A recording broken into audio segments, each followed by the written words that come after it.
Good morning, Mesh. Catch us on Twitter as @Mashallah Speaks.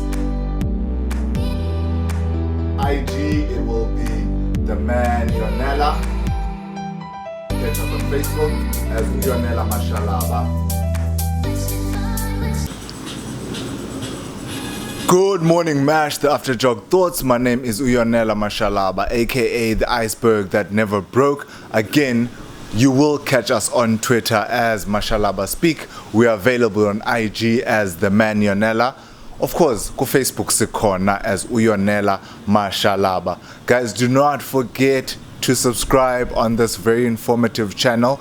This is one of the most informative channels, if not the only, at the Nelson Mandela University and surrounding communities. So go ahead and go on your keyboard and type Good Morning Mash, and then do the search and then subscribe on this very important channel. Again, we've got a commentary section below.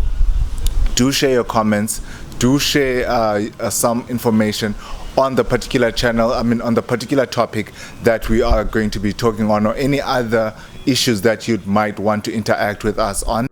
As you know, I have been following some important members of our university community to try and get information in terms of what has been going on our campus.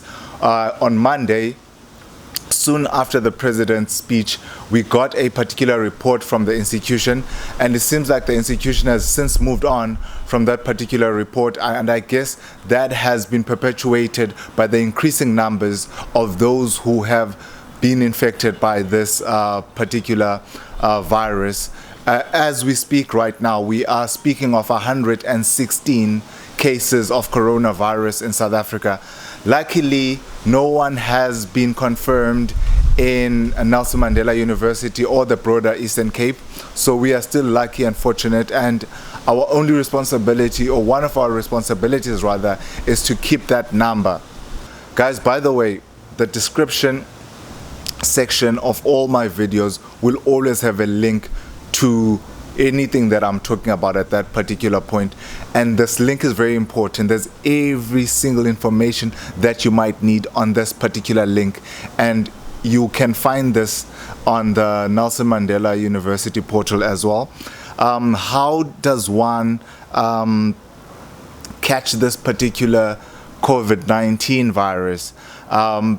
I'm sure all of you guys know by now that this virus is actually caught when someone who's infected by the virus itself coughs, or when somebody has the virus that has been germinating in their hands, touches their eye, their mouth, nose. So those are the first things that we must try and avoid.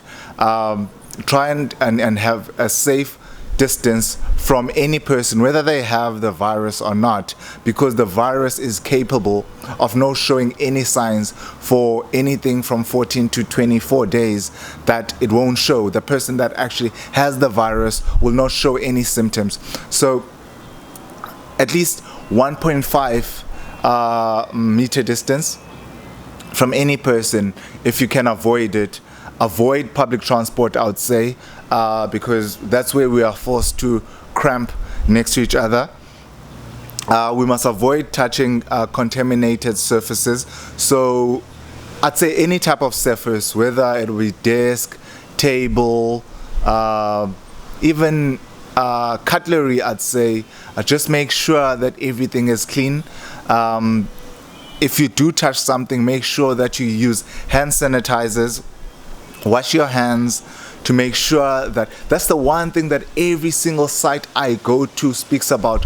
Wash your hands. Wash your hands. You cannot go wrong with washing your hands, guys. It limits the chances of you actually containing or contracting the virus.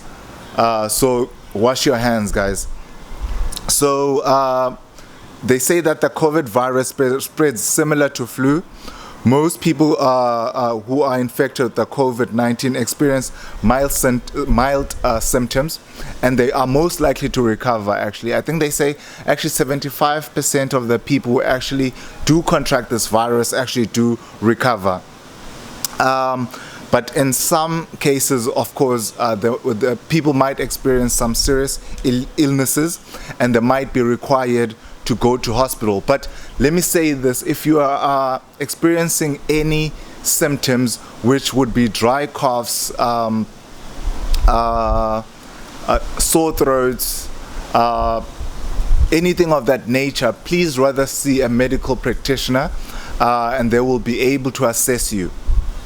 So they say people who are over the age of 40 are most likely to be vulnerable to this particular illness. So that's another important factor that I wanted to bring to the show, is that I think we worry too much about contracting this particular virus, but I think what we should be actually be more worried about is what happens after we contract the virus. You know, we should be able to keep the people around us very safe, because there's a vulnerable group of people that can particularly contract this virus who would not have the strong immune system that we young people have.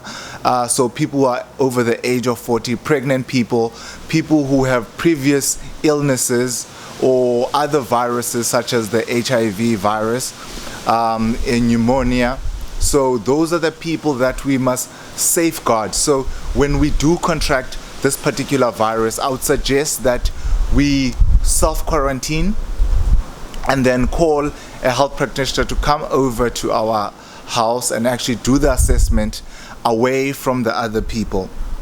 So like I said, preventative measures are there, such as wiping off your desk surfaces, washing and sanitizing your hands, so we prevent or limit the spread of this particular virus. So we must promote regular and thorough personal hygiene. Like I said, we need to share this information, but as well, this is another important factor. Whatever information you share out there, make sure it's from reliable sources, like the World Health Organization, like the National Institute of Communicable Diseases, like the Department of Health. So make sure you verify the information that you share, because that's another dangerous part of this, is that we are sharing incorrect information. So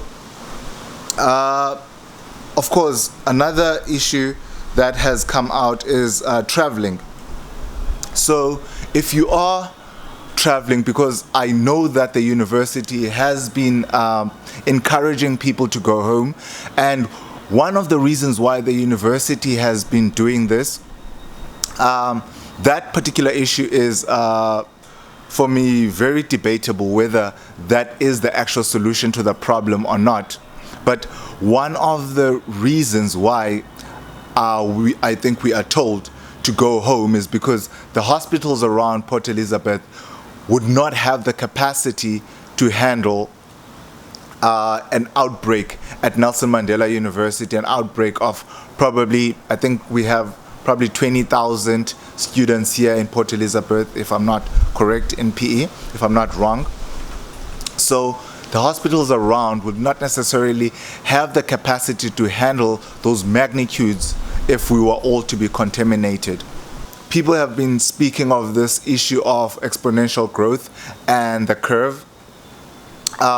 You find that what actually causes higher rate of deaths during outbreaks is not actually the virus itself, but other viruses or diseases or illnesses that are very curable, but because of the numbers that come to a hospital at a particular time, we overwhelm the health system, and then the health system collapses. So things that would be necessarily be cured on a normal day would not be taken care of, and those people might die. People who are in car accident will not have beds. People who have pneumonia that would be treatable at a particular point would not get the chance because the beds would be overwhelmed. So that's another reason why we were told to go home. So, but if you do go home, do make sure that you have hand sanitizer, wash your hands wherever you are, wherever that bus stops, wash your hands, sanitize yourself, and if possible, I would say wear a mask. Most sites that I've been to say it's unnecessary to wear a mask, but at the same time they encourage safe distances. But if you're in a public transport, you can't have a 1.5 distance between you and the next person. So hopefully the other people in the bus will also have masks, because the whole point of mask is containing the virus if you already have it, and that's the main purpose behind having a mask, is that those who have it are able to contain it, and health workers as well who work around these type of viruses are able to minimize exposure. So I would encourage you to minimize exposure as well. If you don't have a mask, which I don't think that most of us have, you can use wet hand towels. I wish I had one right here to show you this simple method, but you simply pull out a wet towel and then you fold it in half, and then you cut the ends of the wet towel so that they can fit into both of your ears. So you just cut like a line, so you'll be able to just put them over either side, and just use 2 or 3 of those, and it should work.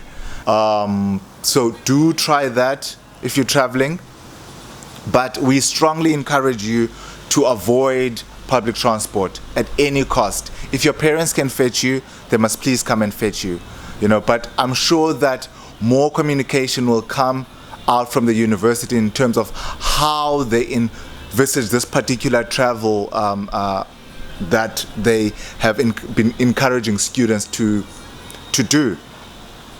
So another issue for me would be, what happens when we come back? Are we all going to be tested when we come back, to make sure that nobody comes back from high-risk areas such as Cape Town, such as Johannesburg, having contracted this particular virus, or even whilst commuting back from home? How do we make sure that we don't get infected on our way home? And if we do get infected, what happens? So my suggestion is that, as the website has particularly suggested, that when we come back, I think we should have a 14-day period. That's my view, that we should have a 14-day period that we self-quarantine in our respective residences, rooms, so that we assess ourselves. So we quarantine ourselves for 14 days. Excuse me, we've been given equipment to test temperature twice a day, to make sure that our temperatures don't rise beyond 37.3. So I think that would work for me when we come back. So it's just one of the things that I thought, let me share with everyone, but I will be trying to get more information, like I said, from the university authorities in terms of what is the way forward.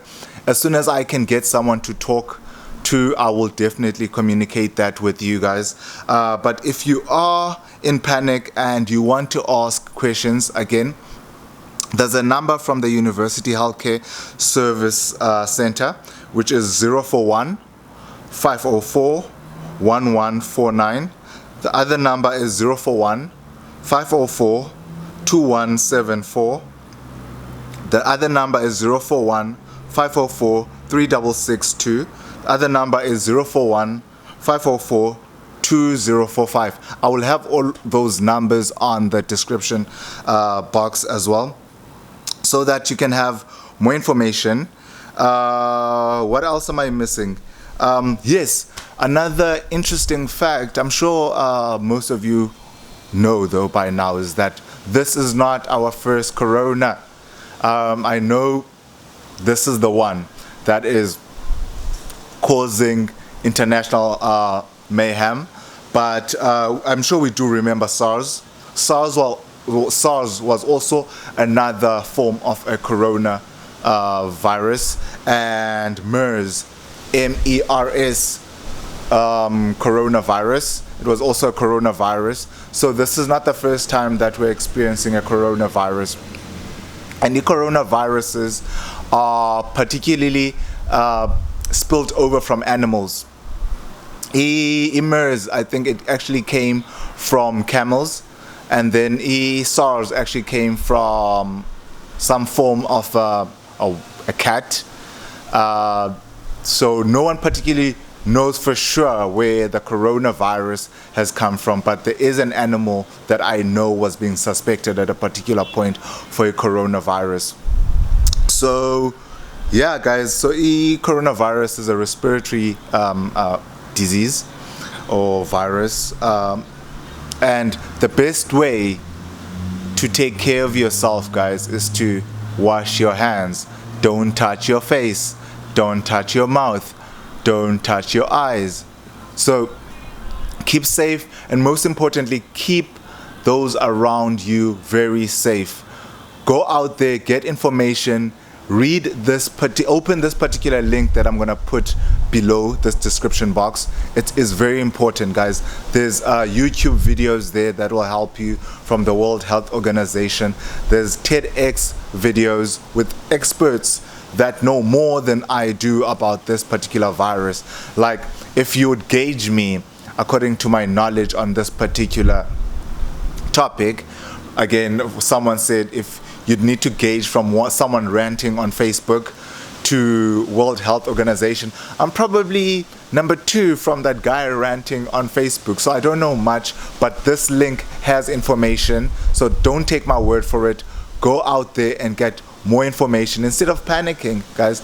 I know that's our normal go-to place in when such events occur. We panic, we turn into xenophobia, we turn into hate. I've been seeing people cursing the ZCC church because it wanted to have its annual pilgrimage, and I don't think that's helping, guys. I know that they should know better, but this is the one time that we are all called upon to work together. So cursing at each other is not going to particularly find solutions. Let's keep the conversations going. Let's encourage each other to be safe. Let's just be kind. Let's just be kind to one another. Let's be patient with one another. I know we don't have time, but if we fight at this particular period, we're going to lose. We are going to lose. This is the one time that we need to work together as South Africans, as the international community. We just need to come together and find solutions. But as Uyonela Mashalaba, aka the iceberg that never broke, I'm gonna find more information for you and I'm gonna post it right here. So do subscribe, get your friends to subscribe so that we can provide relevant, informed information about this particular virus. There'll be other videos coming out. Take care, guys.